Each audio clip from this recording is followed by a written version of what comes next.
On revient sur la mort de cette jeune femme de Québec, de la Beauce, mais elle est décédée du côté de Québec, de Lévis, qui ne laisse personne indifférent.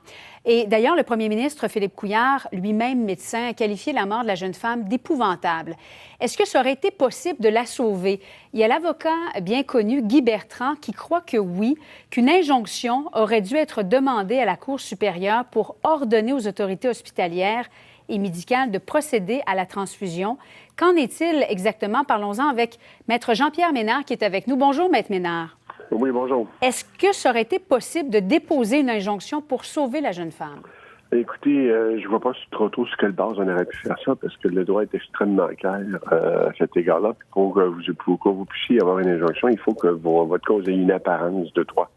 Or, la loi est extrêmement claire, puis on a encore, les tribunaux ont décidé ça depuis à peu près 30 ans, et on a inséré dans la loi concernant les soins de fin de vie, adopté en 2014, un article 5, qui réitère un peu l'état du droit, qui dit qu'un adulte majeur, donc 18 ans et plus, est apte à consentir, c'est-à-dire qu'il comprend sa condition de santé, peut en tout temps refuser des soins, même si son refus peut entraîner sa mort.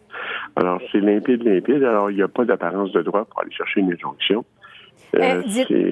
Dites-moi, Maître Ménard, le Code criminel du Québec oblige une personne à porter assistance à une autre personne qui est dans le pétrin.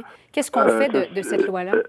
Ça, c'est la Charte des droits et libertés de la personne qui dit ça, mais ce que ça dit, c'est que toute personne doit porter secours à quelqu'un dont la vie est en péril, à moins qu'elle ait un motif raisonnable de ne pas le faire. On considère que le refus de la personne de recevoir des secours, dans les conditions que j'ai décrites tantôt au niveau des soins de santé, c'est un motif raisonnable. Alors, la Charte a une limite qui est importante, c'est qu'on ne peut pas sauver le monde qui ne veulent pas être sauvés à la limite si les gens sont capables de prendre ces décisions-là. En matière de soins et de traitement, il faut faire extrêmement attention. On a eu une évolution importante de notre droit au fil des années qui a renforcé beaucoup le droit de la personne de prendre des décisions qu'elle veut pour sa propre, à l'égard de sa condition et même de sa vie. Les gens aujourd'hui, à mesure où ils sont capables de décider, peuvent prendre des décisions pour des bonnes raisons, des mauvaises raisons, pas de raison du tout.